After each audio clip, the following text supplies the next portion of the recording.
Bienvenue dans Partage de coach, le podcast propulsé par Asilience Coaching. Je suis Charline et je suis ravie de vous accueillir dans cet espace unique où chaque rencontre est une source d'inspiration et de transformation.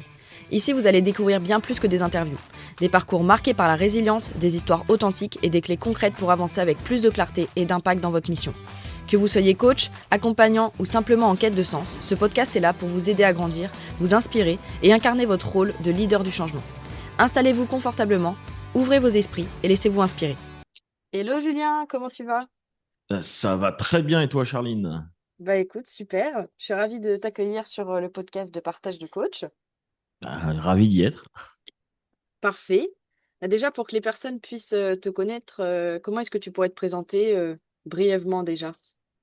Ah, c'est toujours complexe ça. Alors moi, j'aime bien dire que je suis un kiffeur professionnel, mais j'ai pas toujours fait ça. J'étais ingénieur pendant presque 15 ans, ingénieur en management de projet, donc c'est un bien grand mot en fait. Voilà, j'avais une équipe d'ingénieurs projet. Et puis, on était en tant qu'expert et consultant sur différents groupes, EDF, PSA, enfin voilà, différentes industries où on venait avec une expertise de management de projet pour les aider. Et j'ai fait ça pendant 15 ans, enfin un peu moins de 15 ans. Et puis il y a eu un événement de vie qui a fait que ça avait plus de sens pour moi, enfin voilà, un genre de réveil de la vie, tu vois.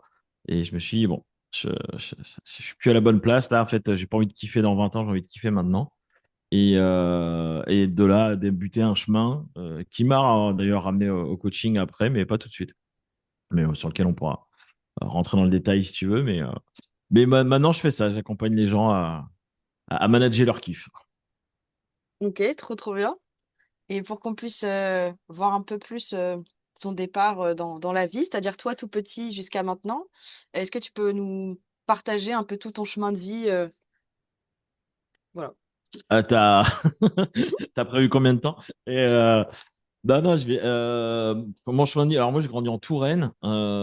J'ai grandi en Touraine et j'ai grandi dans un milieu où j'avais les deux extrêmes de ce qu'on appelle la vie active. Tu vois, donc d'un côté, j'avais mon père qui avait sa boîte et qui bossait comme un ouf qu'on voyait pas beaucoup.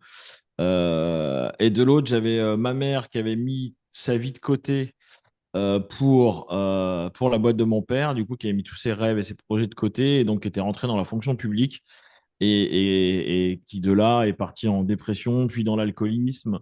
Donc ouais, j'avais un peu les deux extrêmes. Donc, autant dire, ouais, tu sais, à la maison, un peu l'entrepreneuriat, c'était un peu proscrit, tu vois, du coup, entre la boîte de mon père qui se passait pas toujours très bien, et puis bah, ça crée des problèmes, tu vois, dans leur couple, enfin, des problèmes d'argent, enfin, voilà. Et ma mère qui était pas au milieu de sa forme, hein, même qui était dans un alcoolisme très sévère. Du coup, c'était un peu en mode bon bah écoute, tu feras si tu veux pas que ta vie soit de la merde, tu feras des études et puis tu trouveras un bon boulot. Donc c'est ce que j'ai fait. Moi qui n'aimais pas l'école, qui détestait l'école et qui n'était pas du tout à sa place à l'école, j'ai forcé le destin. Mais bon, je me suis retrouvé quelques années plus tard à être en école d'ingénieur à Paris. Moi qui pensais que je ferais rien de ma vie, puis j'ai toujours entendu dans mon enfance que je ferais rien, que j'arriverais à rien faire. Donc je me suis retrouvé en école d'ingé, donc un semblant de réussite. Et puis bon, en fait, après tu te fais happer, tu vois. J'ai toujours dit jamais je resterai à Paris et tout, jamais j'irai à Paris même. Et en fait, je me suis retrouvé à faire une dizaine d'années là-bas. Et happé par le boulot, tu te retrouves envoyé de mission en mission, tu vois, avec des challenges de plus en plus grandes et voilà. Et puis, 2010, on s'est mariés. Juste après notre mariage, 3 mois après, j'ai ma mère qui fait une crise cardiaque et qui a quitté l'aventure. Là, ça a commencé à être un bon bordel émotionnel à l'intérieur du Julien. Et en fait, nous, ça a déclenché une espèce de série noire autour de nous. Mon père était fâché avec son frère depuis des années. Euh, le fait de perdre ma mère, ça les a réconciliés. Mais en fait, 1 an et demi après, enfin 2 ans à peu près, j'ai plus au mois après, mais euh, mon oncle quitte l'aventure aussi, fait une crise cardiaque. Ça déclenche un cancer à mon père et mon père quitte l'aventure 1 an après, 1 an et demi après. Donc ça a été assez chaud. Et moi, émotionnellement, j'ai pas du tout su gérer. J'avais grandi tu sais, mon père a une boîte, mais c'est un milieu de routier. Tu sais, c'est un milieu, c'est soir fort, on pleure pas. Enfin, toutes ces conneries-là. Donc déjà, la cocotte émotionnelle, elle a explosé à ce moment-là. Moi, j'ai mon monde qui s'est écroulé. Ça commencé à partir en. Enfin, je me suis transformé en une espèce de gros con. aigri contre tout et tout le monde parce que je savais pas gérer. Et voilà, je me suis fâché avec mes potes, avec mon boulot, avec ma femme. Ça partait en live total. Et, et qu'est-ce que je voulais te dire? Je sais plus. Enfin, ouais, en fait, c'est de là que j'ai commencé à arriver dans le développement personnel. Parce que, bah, à un moment, j'ai plus eu le choix. J'étais, tu sais, comme on dit, quand tu as touché le fond, tu peux que remonter, quoi. Et, euh, et en fait, oui, c'est ça. En fait, le point commun de ces gens-là, quand ils sont partis, enfin, de mon oncle et mes parents, c'est qu'ils sont partis au moment de prendre la sainte retraite. Tu vois, et je les ai entendus toute leur vie. Enfin, tu vois, j'ai vu toute leur vie se crever le cul et puis attendre cette putain de retraite en mode ah ouais, plus tard, on profitera, plus tard, on fera ci, plus tard, on fera ça. Et en fait, au moment d'en profiter, les trois sont partis, quoi. Et je me suis dit, putain, mais je suis en train de faire exactement la même chose, quoi. Je suis en train dans un boulot que j'aime plus, qui me fait chier, avec des gens que j'ai plus envie de voir. Enfin, pas tous, tu vois. Il y en a qui vont dire, ah, le bâtard. Mais, mais non, mais voilà, effectivement, j'y arrivais plus. J'avais la boule au ventre à l'idée d'y aller. Et je dis, putain, je suis en train de faire la même chose. Je m'accroche à un espèce de pseudo-confort. Et en fait, parce que bah, voilà, j'avais une très bonne situation, on va pas se mentir, hein. Enfin, on avait une très belle maison. Moi, j'étais passionné de voiture et de bécane. J'avais un garage bien rempli. Voilà, franchement, on vivait bien, quoi. Tu vois, on se mettait bien, mais en fait, c'était une espèce de façade pourrie parce qu'à l'intérieur, j'étais complètement éteint. Et, euh, et en fait, ouais, de là, j'ai commencé à me dire, mais putain, je suis en train de faire exactement la même chose qu'eux, en fait. Et puis, bah, tu te retrouves, je sais plus comment, mais j'ai dû taper dans Google, comment quitter ton travail ou comment, quoi faire quand t'aimes pas ton job, un truc comme ça. Et j'étais tombé sur les trucs de liberté financière. Donc, ça s'appelait Quitter la rat race d'Anicette, Cédric. Et, j'ai mis le doigt dedans à ce moment-là. Je suis parti, mais alors, comme un live là-dedans. Je dis, putain, j'ai vu qu'il y avait un autre monde, tu vois. Ah merde, en fait, on pourrait être en retraite maintenant et tout. En plus, on a une bonne situation, il suffit d'investir et tout. Donc, on s'est formé comme des porcasses avec mon épouse, puis on a investi comme des porcs. On a fait pas mal d'immobilier, on a fait de la crypto, on a fait pas mal de choses. On a même fait du MLM. Enfin, franchement, on a investi comme des porcs, mais le truc, c'était ouais, générer de l'argent pour que ça travaille pour nous, tu vois, et qu'on soit en retraite. Donc c'était trop cool parce que ça m'a permis de, tu vois, de comprendre bah, déjà que j'avais plein de comment dire, un schéma pourri par rapport à l'argent. J'étais dans le mode salarié, je comprenais pas comment fonctionne l'argent, j'étais très déséquilibré par rapport à ça. Et puis en plus, puis j'avais un mindset de salarié, quoi, clairement. Donc ça, tu vois, ça m'a appris à comment fonctionne l'argent, l'apport de valeur, comment ça circule, comment t'en crées, comment tu le fais grandir ou quoi. Et de l'autre côté, bah en fait, c'est trop bien parce que ça m'a permis de quitter mon taf, mais je me suis retrouvé, j'avais du temps, j'avais un peu plus d'argent, mais en fait, ma vie, elle n'avait pas plus de sens. Tu vois, je me faisais autant chier qu'avant, j'étais aussi triste qu'avant. Et en plus, bah, le truc, c'est que tes potes, ils bossent, quoi, tu vois. Qu'ils soient entrepreneurs ou salariés, en fait, bah, oui, ils bossent. Donc, toi, t'es comme un con, t'as l'impression d'être en retraite et de kiffer, mais en fait, bah, ouais, tu bouffes du Netflix et puis ouais, tu fais rien, quoi. Tu sais, t'arrêtes pas de dire, ouais, on voyagera, on fera. Ouais, tu fais ça un mois et puis après t'arrêtes, quoi. Et, euh, et en fait, voilà, c'est là où j'ai commencé à me poser des questions, de dire en fait, mais putain, ma vie, elle sert à quoi en fait? Qu'est-ce que j'ai envie de foutre de ma vie? Et j'ai commencé voilà, à faire pas mal de boulot sur moi. Et il y a un mec qui m'a beaucoup aidé là-dedans, qui s'appelle Laroche, David Laroche, que j'étais rentré dans un programme business à l'époque. Et ça s'appelait Titanium. Enfin, on s'en fout. Et, euh, et David m'avait dit, mais tu sais, je pense que tu n'as pas fait ce boulot-là pendant 15 ans si ça ne te nourrissait pas quelque part. Tu vois, on avait creusé un peu. Et en fait, effectivement, j'avais toujours adoré. Depuis que je suis petit, j'ai toujours adoré entreprendre des choses, manager, tu vois, travailler sous pression, travailler sur des gros trucs. J'ai toujours adoré ça. Mais en fait, c'est vrai que la forme me nourrissait plus du tout, tu vois. En fait, mettre ces compétences-là pour faire des centrales nucléaires en Inde, non, en fait, ça n'avait plus d'intérêt pour moi. Par contre, ouais, commencer à aider les gens, tu vois, bah, à manager tu vois, des transitions, soit des projets, soit franchir un step ou quoi, ça m'éclatait. Et donc, du coup, bah, j'ai commencé à reprendre des études de coaching en parallèle. Parce que même si j'en avais fait pendant 16 ans en consulting, coaching ou quoi, c'est pas la même chose, tu vois, de coacher dans le milieu corporate et puis dès que tu vas sur des trucs un peu plus profonds ou des entrepreneurs ou des histoires de vie, c'est pas la même, c'est pas la même approche. Du moins, c'est pas la même profondeur, je dirais. Et donc, je suis retourné sur les bancs de l'école là, pendant 2 ans en parallèle et je me suis éclaté à faire ça. Et puis, bah, tu vois, ça fait 6 ans. J'ai remonté une boîte il y a 6 ans maintenant. Ouais, 6 ans. Et en fait, bah, ça fait 6 ans. Donc, ça s'appelle l'ingénierie du kiff. Tu vois, ça mélange un peu mes deux univers. C'est à la fois le côté ingénieur qui a besoin de comprendre, qui a besoin de mettre en place, qui a besoin de concret, et le kiff parce que, bah, en fait, j'aime.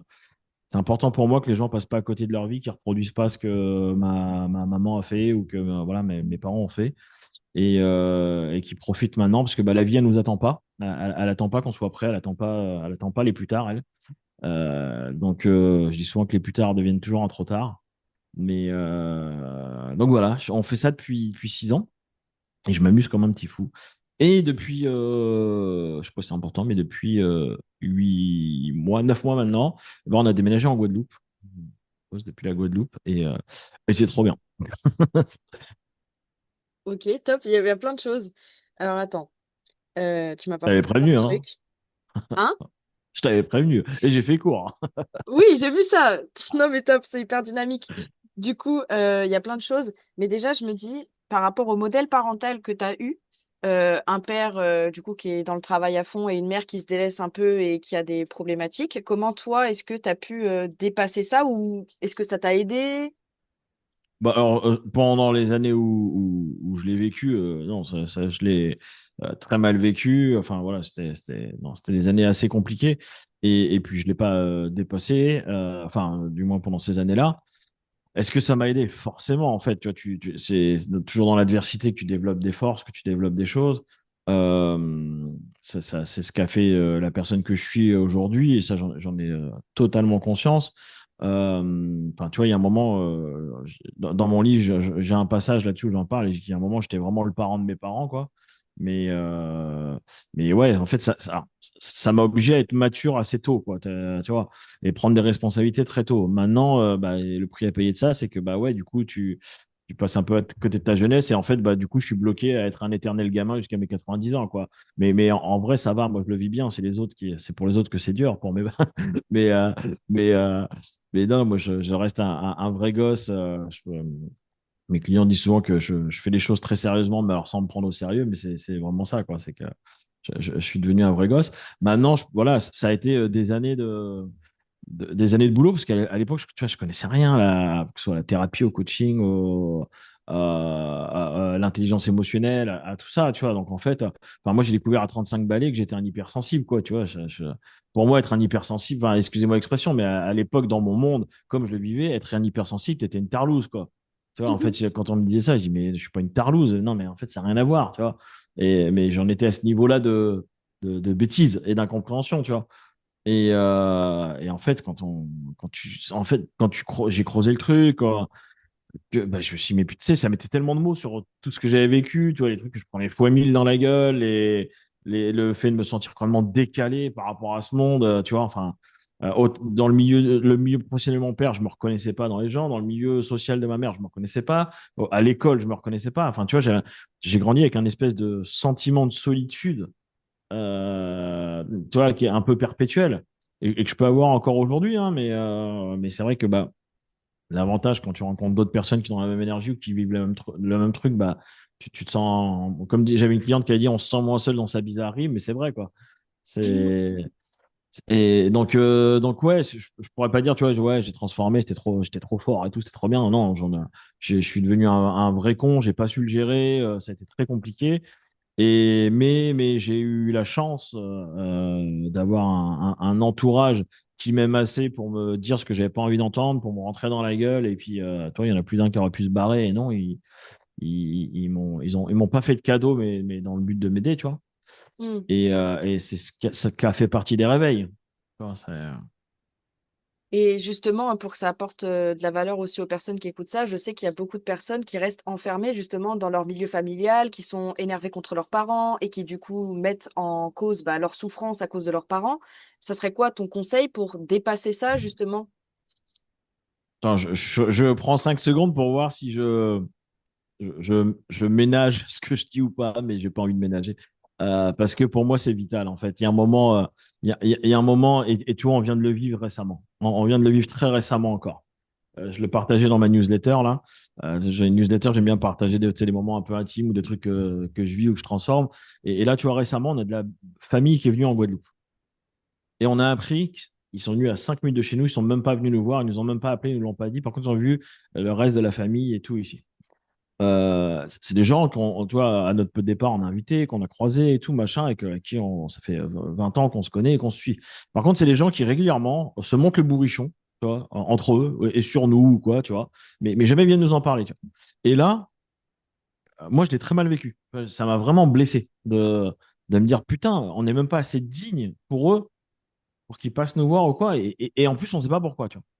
Et ça m'a vraiment blessé. Et du coup, pour être transparent avec toi, je suis allé me faire coacher sur le sujet parce que j'ai vu que ça m'avait plus touché que ce que je pensais, tu vois. Parce que première action, c'est bon, en fait, ouais, c'est des cons, tant pis pour eux. Enfin, c'est pas des gens comme ça que je veux dans ma vie, rien à foutre. Mais si j'étais honnête avec moi, voilà, je sentais que j'étais vraiment blessé et touché, tu vois. Donc, je suis allé me faire coacher là-dessus et tout. Et en fait, c'est vrai que ça m'a remis aussi dans la tronche l'importance du clan. Tu vois, à quel point le clan, pour l'humain, c'est vital. C'est même plus que vital, c'est animal. Tu vois, dans notre gène, dans notre système, sur des milliers de générations, le clan, si tu sortais du clan, c'est risque de mort, quoi, tu vois. Et donc, c'est programmé dans notre reptilien, ce truc-là, tu vois. Et en fait, ça vient toucher des choses très profondes. Ça vient toucher ta carcasse, quoi, tu vois, quand c'est touché, ce truc-là. Donc, le problème, c'est quand on va être dans notre famille ou ou qu'il y a des gens avec qui on veut plus être ou qui nous tirent vers le bas, bah, en fait, on a beau le comprendre mentalement, tu vois, même d'un point de vue, on peut faire du développement personnel, on peut faire plein de choses. Il y a quand même des programmes internes très forts qui t'accrochent à ça, tu vois.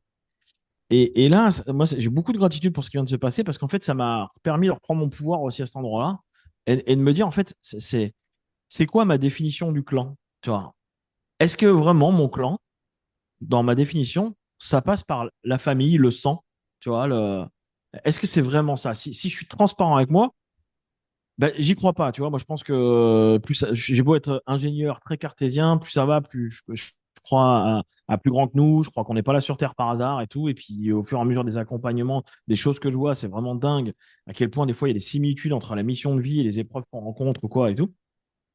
Et en fait, ma définition du clan, moi, non, je pense que je suis plus à vouloir des familles d'âmes, tu vois, ou des familles de gens dans la même énergie, à choisir les gens avec qui je veux passer, plutôt que le lien du sang. Mais tu vois, j'ai eu besoin de le conscientiser et de me le dire. Et maintenant, j'en suis vraiment arrivé, là, toi, ça a vraiment mis une cassure, là, ce qui vient de se passer, à dire, mais en fait, j'en ai rien à foutre le côté famille, cousin, tonton, parce qu'on vient du même sang ou machin, je devrais avoir une obligation ou je devrais avoir tu vois, un devoir de côtoyer ou garder le lien avec ces gens-là. Non, en fait, j'ai plus envie. Non, non seulement j'ai plus envie, mais je n'y crois pas.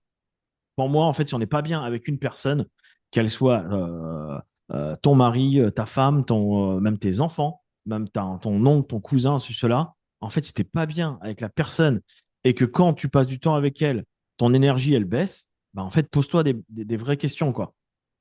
Mm. Maintenant, des relations, elles peuvent changer, elles peuvent évoluer, tu vois. Je dis pas de tout envoyer chier, tout. On a eu des sacrées surprises, nous, dans notre famille aussi, des gens avec qui on n'était pas si proches que ça. Et en fait, avec certaines conversations, certains trucs, en méta-communiquant avec eux, ça a vraiment déclenché les choses et on a franchi des steps sur des relations avec eux. Mais il y en a d'autres, ça fait l'effet contraire, tu vois. Et en fait, bah, il y a un moment, on arrête de s'accrocher à des gens qui mettent pas de valeur sur notre présence. Moi, je dis souvent, en fait, les gens qui mettent pas de valeur sur ton présence, offre-leur ton absence, quoi, tu vois. Fais-leur le cadeau de ton absence. Il y a assez de gens bien, on est presque 8 milliards sur Terre, il y a assez de gens bien qui vont mettre de la valeur sur toi, qui vont te tirer vers le haut, qui vont t'aimer pour qui tu es et pas pour ce qu'ils aimeraient que tu sois ou ce que tu leur apportes. Donc, bah, en fait, sors-toi les doigts du cul et va à la rencontre de ces gens-là, quoi. Mm. Va les chercher. Donc, si j'ai bien compris, c'est un peu un équilibre entre je prends mon pouvoir et je mets en place des choses pour mettre enfin, pour faire avancer la relation et en même temps savoir dire stop, en fait, là, en fait, ça me convient pas, ça me prend trop d'énergie. Donc, clan ou pas clan, en fait, je crée le mien. Exactement, tu vois, dans le bouquin, je partage une image qui est assez connue, que j'ai trouvée sur Internet, mais que j'adore. Je trouve qu'elle résume tout. La vie est simple. Est-ce que tu es heureux? Oui. Sinon, change quelque chose. Mm. Donc les gens disent, ah, c'est un peu facile. Non, non, non. C'est simple. Simple ne veut pas dire facile. Il y a un moment, tu n'es pas heureux avec quelqu'un, change. Change quelque chose. Soit change la relation, change toi, change l'environnement, mais change. Est-ce que c'est facile? Non, c'est pas ce qu'on dit. Mais par contre, la décision, elle est très simple. Mm. Par contre, effectivement, ça demande des efforts, ça demande d'aller dans des zones très inconfortables, ça demande de se mettre face à soi-même aussi. Parce que tu vois, là, je te disais le coup de la famille. Bah, en fait, ça m'a obligé aussi, moi, à aller dire, en fait, oh, attends, attends, attends. Là, tu es en mode, tu leur fais porter la responsabilité du truc, tu vois. Mais si ça vient me toucher, c'est qu'il y a une part de moi aussi qui est pas à l'aise avec ce qui se passe, tu vois, et que j'ai autant de tort que eux, tu vois. Mon tort. Donc, parce que c'est facile de dire, ouais, bah, c'est des cons, puis tu sais, de se mettre au-dessus, de dire, en fait, ils comprennent rien, ils ont même pas les couilles de venir me parler. En fait, c'est facile. Tu vois, moi, je pourrais prendre mon téléphone et dire, bah écoute, attends, il se passe quoi? C'est quoi le problème, tu vois? Donc, si je le fais pas, est-ce que c'est que j'ai pas les couilles de le faire aussi? Ou est-ce que ben en fait, est-ce que c'est là où j'ai envie de mettre mon énergie, tu vois? Ça m'oblige d'aller me poser toutes ces questions-là et qui sont pas forcément confortables. Ça demande d'être Mais honnête, ouais, et des fois, l'honnêteté, elle fait mal, hein. c'est sûr. J'ai une autre question par rapport à ce que tu m'as dit tout à l'heure. J'ai vu qu'il y avait plusieurs décès successifs qui sont arrivés dans ta vie. Comment tu as réussi à dépasser ça et à en faire une force quelque part dans ton parcours? Parce qu'il y a des gens qui sombrent. Ouais, ouais, bien sûr. Ça s'est pas fait instantanément, hein. Vraiment, je te dis, c'était un parcours. Euh, En fait, alors, je vais dire ce qui est bizarre, mais c'est pas bizarre. Tu sais, l'humain aime bien cloisonner les choses. Il y a le pro, il y a le perso, il y a la famille, tu sais, les domaines de vie, tu vois, il aime bien cloisonner. Sauf que d'un point de vue, que ce soit énergétique ou même psychique, il y a un moment, tout ça, c'est mélangé. Dès qu'il y a un domaine qui est touché, ça impacte tout. Là, comme je te disais, les décès, moi, émotionnellement, j'ai pas su les gérer.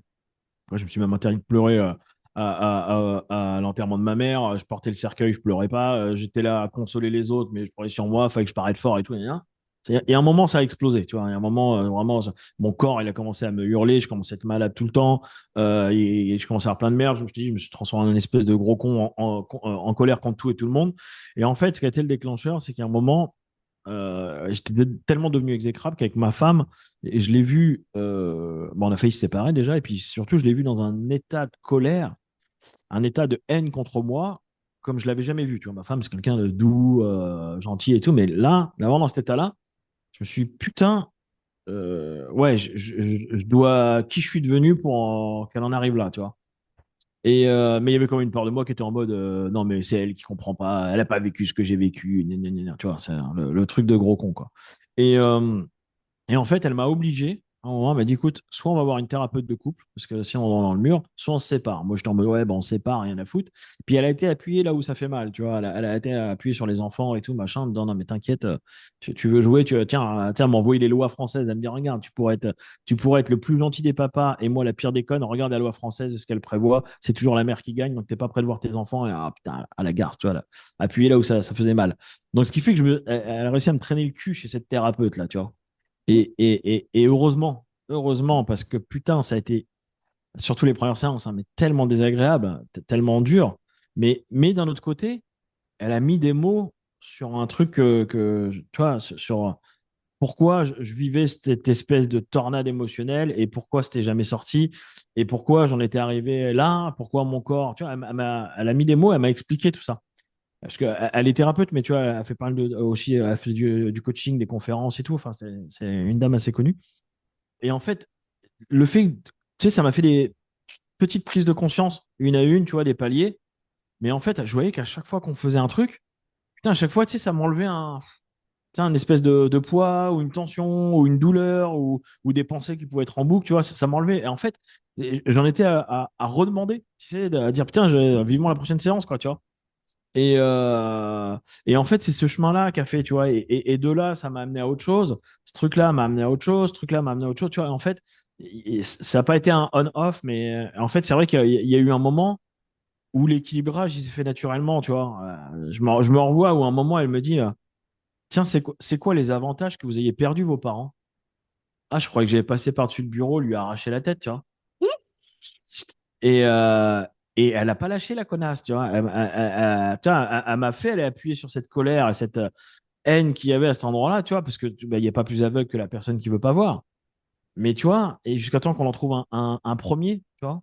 Tiens, mais attends, les avantages d'avoir perdu mes parents, mais comment je peux dire ça? Mais quel fils de merde pourrait dire ça, tu vois?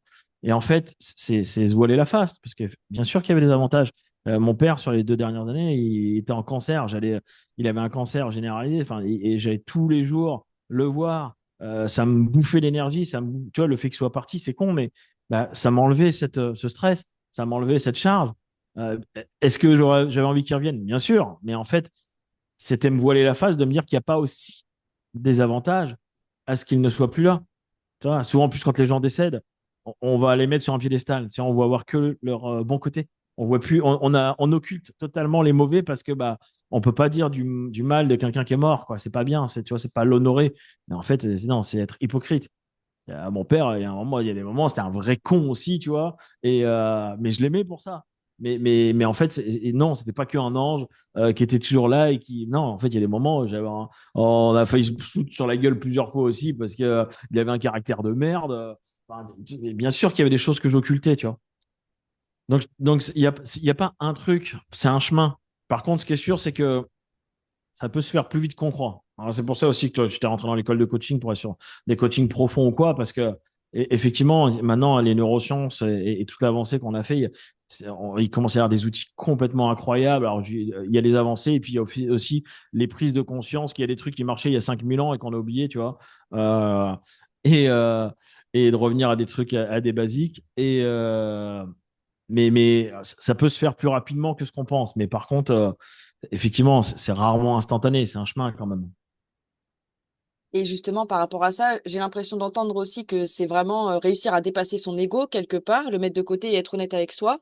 Qu'est-ce qui t'a permis, mis à part que ta femme, elle t'a bien poussé à bout pour réussir à être honnête avec toi et dépasser l'ego qui dit non, je suis fort, j'ai pas envie. Alors, il y a deux choses qui me viennent à ta question. Un, c'est que, attention, moi je suis très monsieur équilibre, hein. J'aime bien voir, tu sais, l'humain aime mettre, surtout avec le catholicisme qui nous a mis ça dans la tête, il y a le bien et le mal, tu vois, mais moi je crois beaucoup à l'équilibre des choses. Et l'ego, il est aussi utile que chiant, hein. Donc, voilà. Justement, les gens disent, ah, l'ego, c'est pas bien dans le développement personnel, ça, ouais, faut dépasser ton ego. Non, non, arrêtez, l'ego, heureusement qu'il est là aussi à des moments, parce Oui. qu'il nous permet d'aller chercher des ressources en nous qui est hyper fort, qui sont hyper fortes. Euh, et plein d'autres trucs. Maintenant, comment j'ai réussi à dépasser mon ego?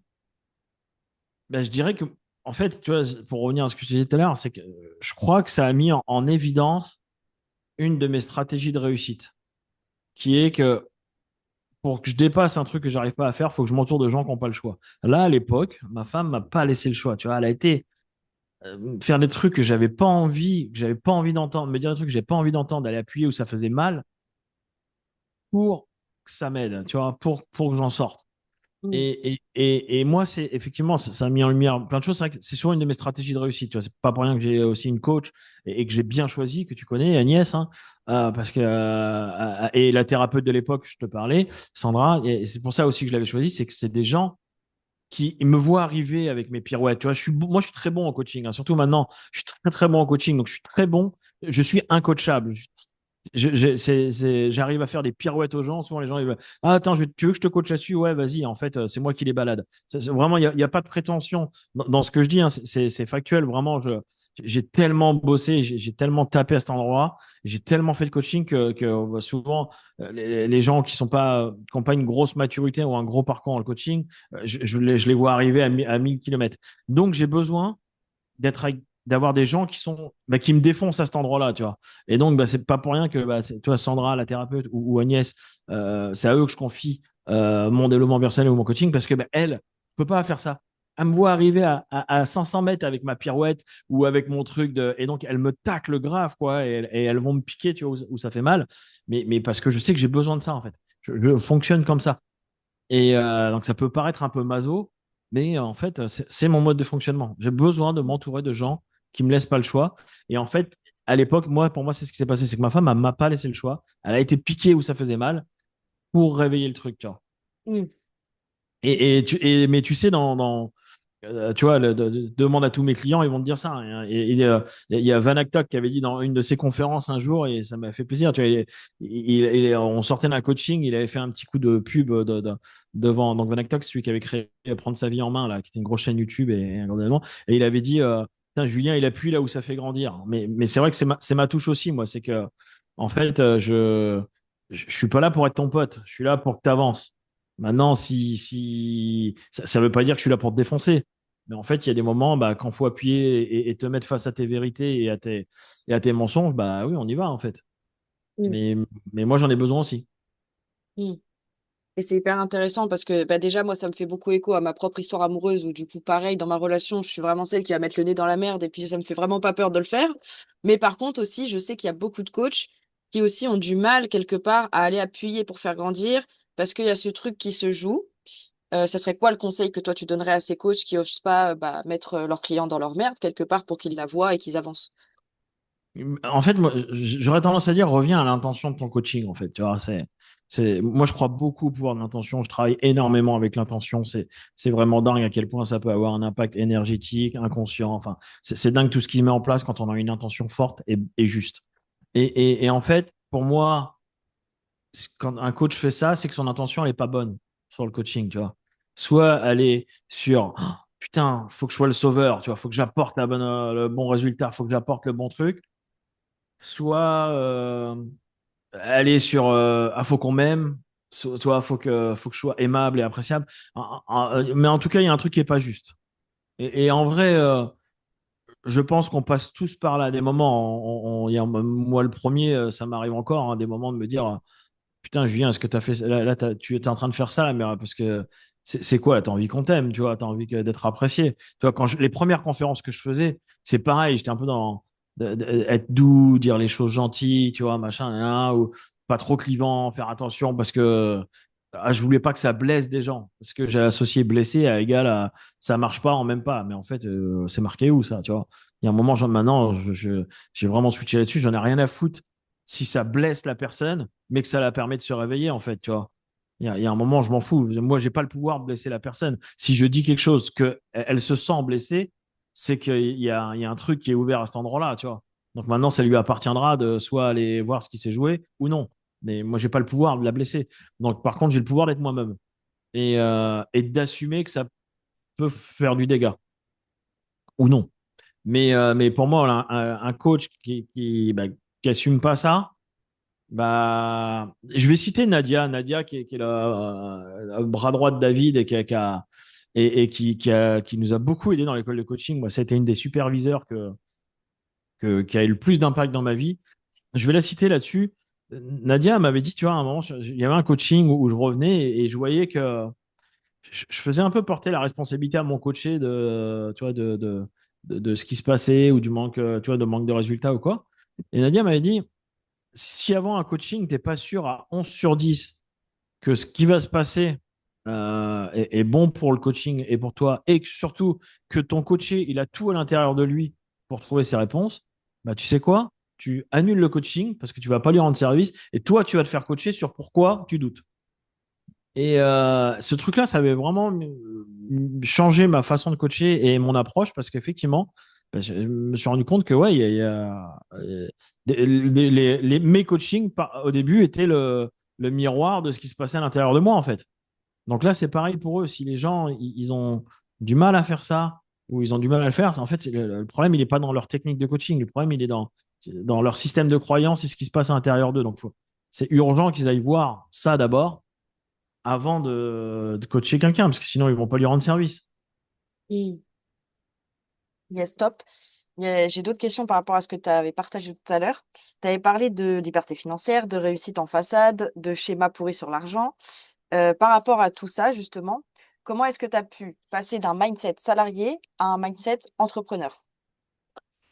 Bah alors, c'est pareil, hein, c'est pas on-off, hein, ça a été un chemin, c'était pas mal d'apprentissage sur l'éducation financière, comment fonctionne l'argent, c'est quoi l'argent en fait, la plupart des gens, je sais ce que c'est l'argent, vas-y, donne-moi, fais-moi gagner au loto, tu vas voir, bah ouais, je vais voir que tu vas faire comme, je commence mon livre avec ça d'ailleurs, avec une étude sur les gagnants du loto, et pour montrer à quel point le mot qui revient le plus chez les gagnants du loto, ça a été une malédiction. au final. C'est pas, ouais, c'était trop bien. Non, non. À la fin, quand tu les prends 10 ans plus tard, la majorité des gagnants Lotto disent c'était une malédiction dans ma vie. Pourquoi? Pas parce que c'est une malédiction de gagner de l'argent, mais tu donnes un couteau à un enfant, en fait. Et, euh, et en fait, moi, je m'en suis rendu compte que j'avais beaucoup de croyances limitantes sur l'argent, mais déjà dû par l'éducation, le système sociétal, nos parents et tout ça. Enfin, tu vois, il y a plein de choses qu'on a entendues, et ça s'est programmé, tu vois, et on a beau croire qu'on a avancé, c'est le chemin d'une vie, hein, parce qu'à chaque palier, tu te rends compte que, hey, il y a des petits restes, tu vois. Mais, donc, il y a déjà à comprendre nos croyances à nous sur l'argent, il y a à comprendre comment ça fonctionne l'argent. Tu vois, mais je me forme tout le temps sur ce sujet-là, hein. Là, je suis en train de refaire encore une formation là sur l'argent, sur de la psychologie avancée autour de l'argent et tout, tu vois. Parce que, alors oui, il y a peut-être 80% dedans que je sais dans ce qu'il dit, mais moi, ce qui m'intéresse, c'est les 20% restants ou, tu vois, même le 1% restant, tu vois, le truc c'est quoi qui peut faire encore avancer, débloquer. Et, euh, et en fait, je pense que ce qui a été un des premiers changements, ça a été de casser le schéma temps et argent, en fait. Tant qu'on est dans le mode pour avoir de l'argent, tu vois, c'est un échange de temps. Bah, déjà, tant qu'on est là-dedans, on ne peut pas faire plus d'argent.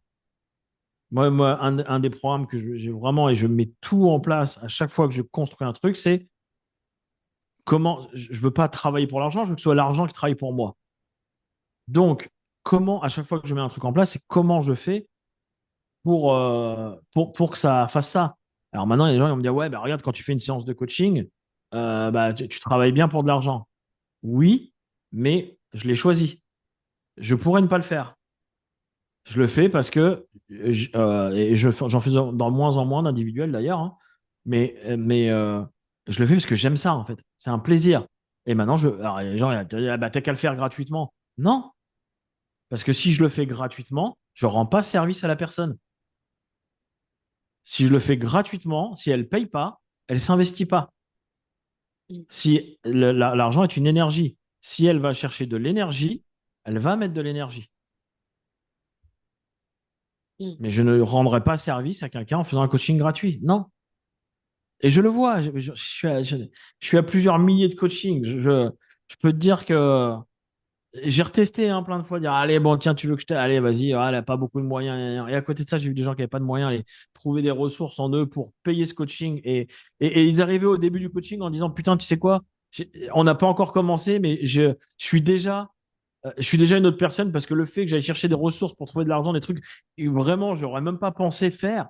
J'avais tellement envie de faire ce coaching, juste le fait, bah, putain, je suis déjà gagnant, quoi. Ce qu'on va faire là, c'est du bonus.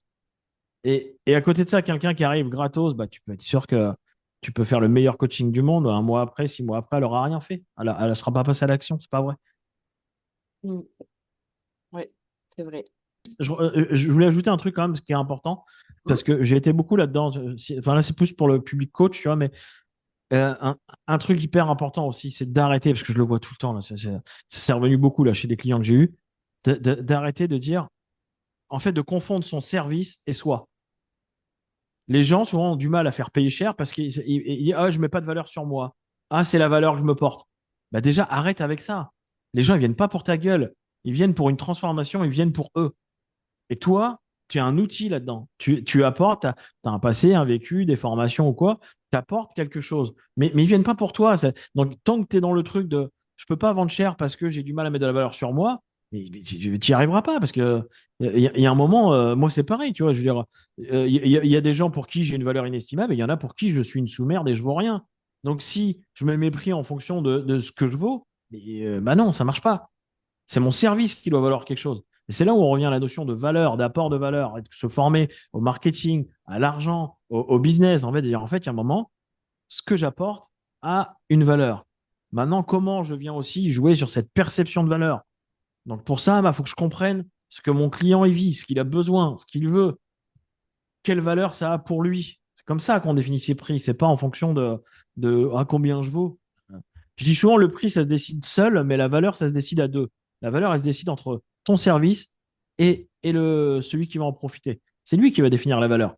Tu sais, comme la bouteille d'eau. La bouteille d'eau au supermarché, elle vaut 50 centimes. Tu la fous dans le désert, la même bouteille d'eau dans le désert avec un mec assoiffé, elle vaut plusieurs millions. Elle est inestimable. C'est Mm. la même bouteille d'eau. Mais sauf que bah, c'est pas le même apport de valeur dans un autre contexte, tu vois. Oui, c'est clair. Et en lien avec ça, justement, c'est pour les coachs qui nous écoutent, ça serait quoi, on va dire, les trois fondamentaux du coaching qui ont fait vraiment passer ton accompagnement en coaching à un autre niveau? Bah, le premier, il en revient sur assumer ce qu'on apporte et que ça a une valeur, clairement. Que ce soit nos services, tu vois, où est-ce que c'est que j'ai fait ça? Ça doit être sur TikTok ou Insta, je sais plus. J'ai proposé envoyé un exercice là l'autre fois que j'ai offert aux gens et je dis pour moi, c'est un des exercices les plus forts de dev perso et que la plupart des gens le font pas ou le font pas jusqu'au bout. Donc, du coup, ils n'arrivent pas à assumer la valeur. Mais de lister vraiment, d'écrire sur pourquoi les gens devraient t'acheter, tu vois, ou, alors, je dis t'acheter, acheter ton service ou ton accompagnement. Mais vraiment, la plupart des gens le font, mais en restant mentalement. Tant qu'ils n'arrivent pas jusqu'au moment où, putain, mais ouais, mais bordel, c'est une valeur de ouf ce truc. Bah, tant que tu n'arrives pas à cet endroit-là, mais arrête d'essayer de vendre. Tu envoies une vibration de merde, ça sert à rien. Tu envoies le manque, tu envoies une vibration de bah, achète pas, je suis pas sûr. Bah, donc ça sert à rien de vendre ça. Donc déjà, tant que tu n'es pas à cet endroit-là, ça sert à rien d'aller vendre. Deuxièmement, c'est la bouteille d'eau. Il y a un moment, est-ce que tu es en train d'essayer de vendre ta bouteille d'eau au supermarché ou dans le désert? Un mec assoiffé. Tant que tu n'as pas été identifié a réellement plus besoin de ton accompagnement urgemment, tu sais ce qu'on appelle le dur là. Le problème Non. dur, Ouais, urgent, reconnu, et le un c'est difficile, non, je sais important. plus. Ouais, je sais plus ce que. Ouais, bon, j'ai perdu, mais bon, en gros. Bref. Euh, douloureux, pardon. Douloureux, urgent et reconnu. Tant que tu n'as pas été identifié ce que ton truc là, qui en a le plus besoin, bah, en fait, c'est pareil, tu vas vendre ta bouteille d'eau dans le supermarché. Et s'il y avait un troisième truc, oui, pour moi, ça serait la persévérance. En fait, il y a un moment, ce que je vois aussi, c'est que la plupart des gens, tu sais, ils sont dans le fantasme de ah, j'ai testé, ça n'a pas marché. Tu as testé combien de fois? Tu vois, j'en ai eu un encore hier. Ouais, j'ai testé, ça n'a pas marché. Tu as testé combien de fois? Bah, j'ai eu 4 5 clients. Ouais, bah, tu sais quoi? Tu y retournes. Quand on aura eu 100, tu viens me parler. Mm. En fait, il y a un moment, il faut arrêter oui, le fantasme, ah, dès que je suis au bon endroit, ça marche tout de suite. Non, en fait, ce qui marche tout de suite et qui marchera tout le temps, c'est les statistiques. En fait, il y a un moment, tu as besoin de chiffres. Ton marché, il n'est pas à t'attendre. Le marché, il n'est pas à attendre que tu sortes ton offre irrésistible et qui va. Non, non, en fait, les gens comme toi, il y en a plein. Donc, il y a un moment, il va falloir que tu sois différenciant, il va falloir que tu te testes. Et en fait, ton offre et ton truc, elle va s'affiner avec le temps parce que par les retours clients que tu auras eu, par toi, ce que tu auras testé qui te fait kiffer ou non ou quoi, mais il y a un moment, tu vois, dans l'école de coaching, j'en ai vu plein qui, au bout de 2 ans, ils attendaient d'avoir fini l'école de coaching pour se lancer un truc ou quoi. Moi, je rentrais dans l'école de coaching, j'avais déjà monté ma boîte, parce que voilà, pour moi, j'étais déjà bon en coaching, je voulais juste affiner et aller plus loin. Mais en fait, dès qu'on voyait un truc, je le mettais en application avec 10 personnes, quoi, tu vois. Pendant les 2 ans, on a été 3 ou 4, ou pendant les 2 ans, on a fait plus de 1500 coachings.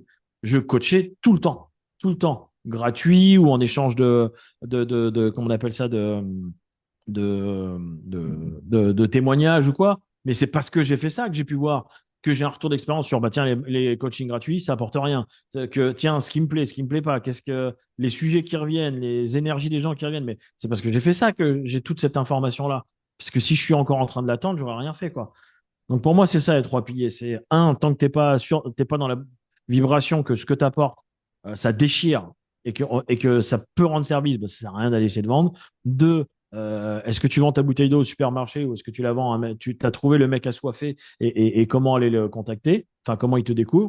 Et trois, bah, en fait, il y a un moment, tu pourras dire que ça marche pas quand tu auras testé 500 coachings, tu vois. Il y a un Mm. moment, Yes. Là, je vais passer plus à la partie justement par rapport à ta vision et ton impact, qui concerne d'ailleurs tout ce que tu aimes bien parler, la zone de génie, tout ça. Donc toi, qu'est-ce qui te motive profondément dans ce que tu fais? ah, ouais, il y a tellement de choses. En fait, il y a Alexandre Dana, le CEO de Live Mentor, l'autre fois, il m'a offert un livre. C'était Magellan. Puis il m'avait mis un petit mot dedans et tout. Et il m'a dit, putain, toi, tu es vraiment un explorateur, quoi. Et en fait, je pense que moi, c'est ce qui m'anime, c'est ça, tu vois. Je suis plus dans la vision à 10 ans, ouais, voilà, je serai là, je ferai ça et tout. En fait, moi, ma vision, c'est faire plein de choses et découvrir plein de choses.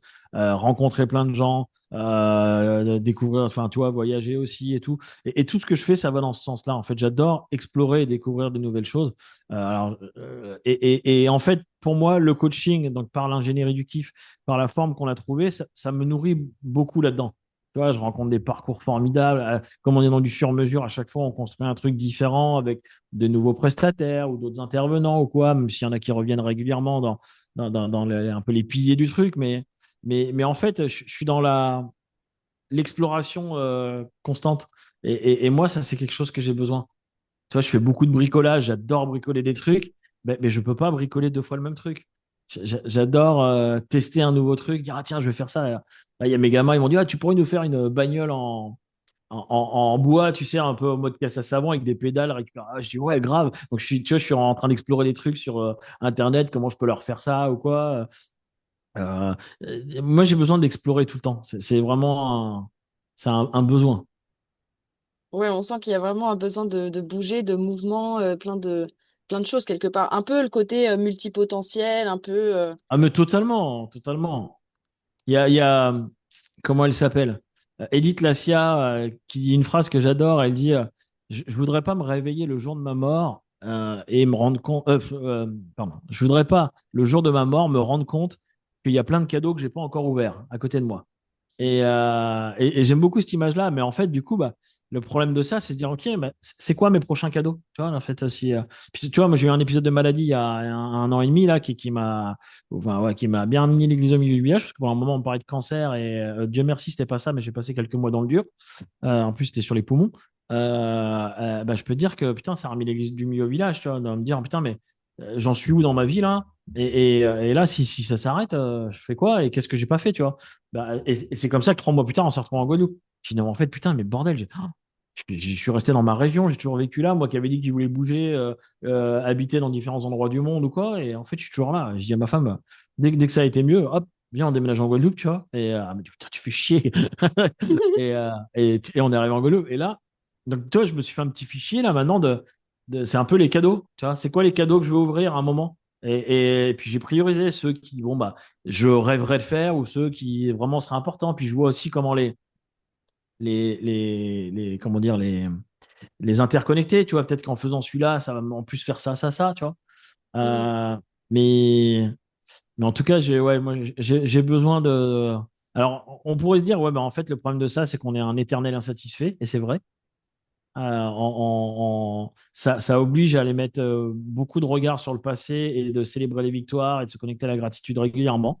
Parce que sinon, le problème de ça, c'est que tu n'es jamais heureux, tu cours dans un truc qui finit jamais. Mais, euh, mais c'est quand même kiffant parce que du coup, tu explores plein de choses, tu vis plein d'aventures. Mhm. Et par rapport justement au cadeau que tu veux te faire, justement, j'allais te demander, c'est quoi les prochaines choses que tu aimerais accomplir, faire, voir?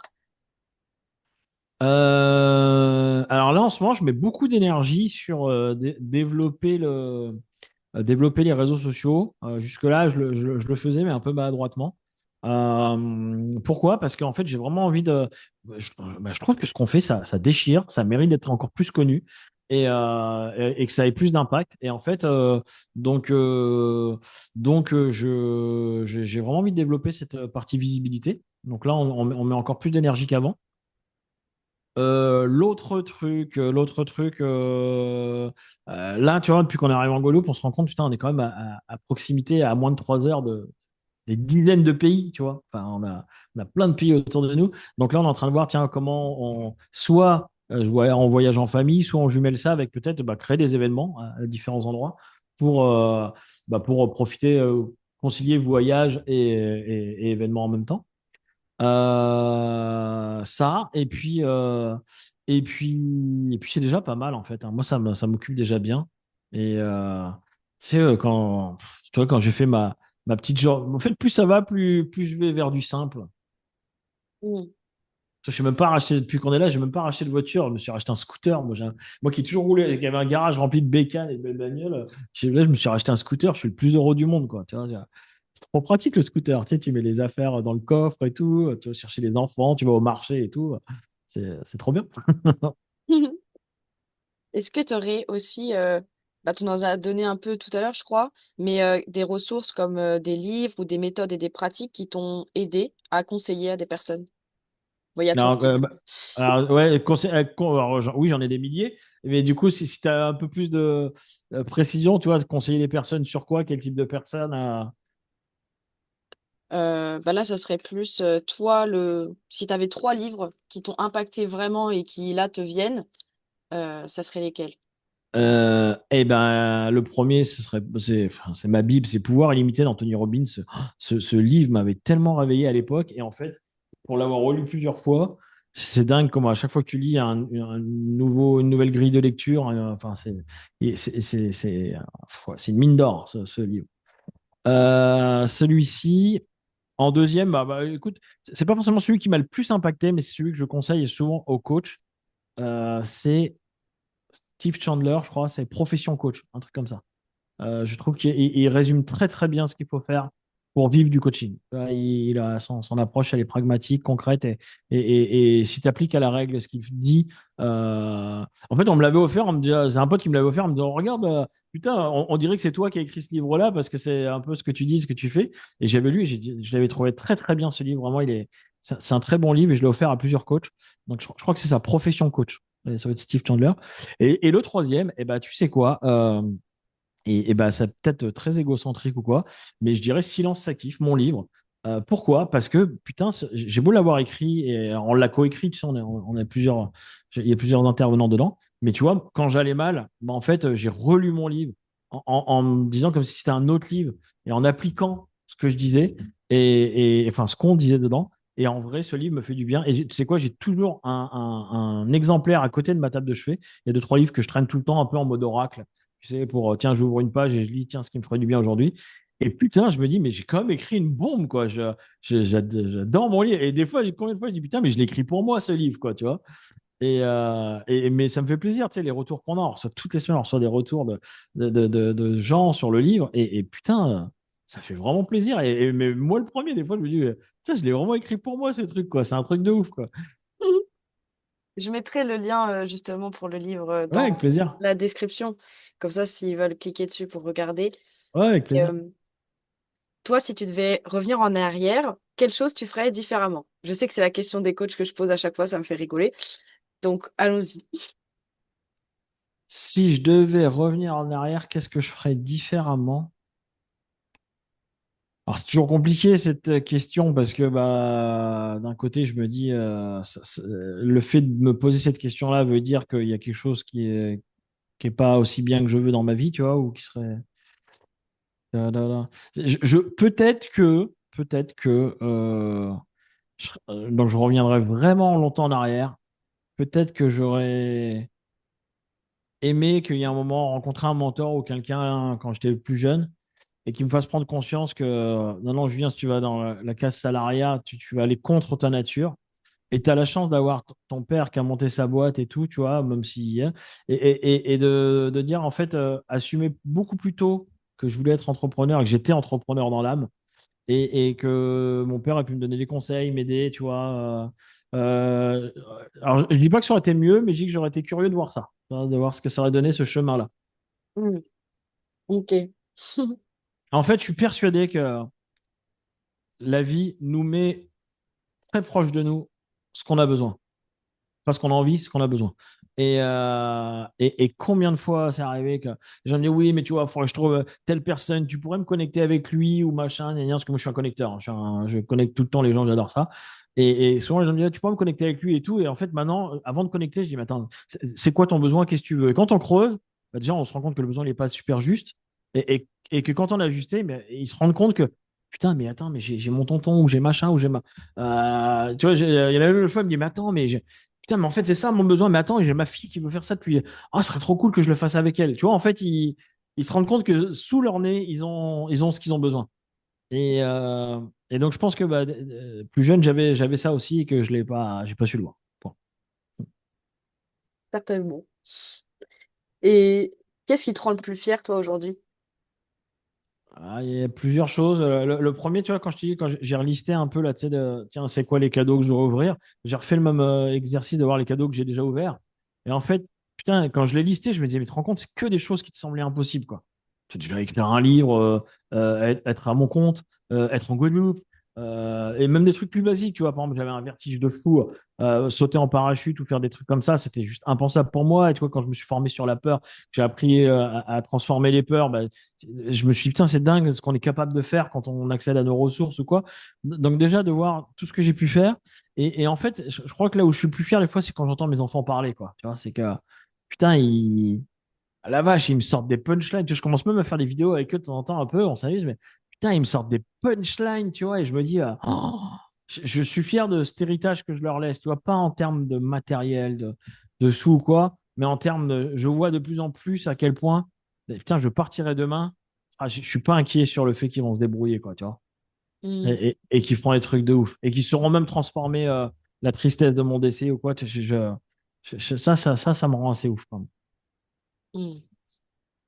Et juste là, bah, pour terminer, les personnes qui t'ont écouté, si elles veulent te suivre, où est-ce qu'elles peuvent te retrouver? Bon, là où je partage le plus, c'est Insta et TikTok. Je m'amuse beaucoup avec je boudais TikTok. Alors, dans un truc de réseau de merde, c'est pour les jeunes et tout. Gna gna. En fait, putain, mais vraiment pas. C'est un réseau qui est très sympa. Alors, par contre, faire gaffe, parce qu'en tant que consommateur, c'est très addictif. On peut vite se faire choper. Par contre, quand on bloque bien et qu'on suit que quelques trucs, j'aime beaucoup sa façon de te présenter du contenu qui te va à toi. Et en tant que producteur dessus, eh ben, j'aime bien. Donc, ouais, TikTok ou Insta. Ok, ça marche. Bah, ça sera tout sera mis en bas. Et comme ça, les personnes pourront cliquer dessus pour prendre le lien. Et En tout après, cas, sinon, il y a le site internet, hein, tout simplement, julienredouard.fr, ou les900.fr, les deux vont au même endroit. Et voilà. ça marche. Parfait. Bah, en tout cas, je te remercie beaucoup pour tous ces partages. Ben, merci à toi, j'ai pris beaucoup de plaisir. Merci d'avoir écouté cet épisode de Partage de Coach. Si cette histoire vous a touché ou inspiré, pensez à laisser un petit mot, un like et surtout à le partager. Parce qu'une histoire partagée peut transformer une trajectoire. Et si vous voulez aller plus loin, rejoignez la communauté Asilience, un espace vivant et gratuit où chaque semaine, nous partageons des événements, des ateliers et des temps forts pour développer les 4 piliers du coach de demain. La posture pour incarner certitude et légitimité. Du coaching transformationnel pour créer de vraies transformations. Un business aligné pour vendre avec authenticité et impact. Du leadership pour inspirer et fédérer durablement. Le lien est directement en description, juste en bas. Et rappelez-vous, dans Asilience, on ne grandit jamais seul. À très vite pour un nouvel épisode de Partage de Coach.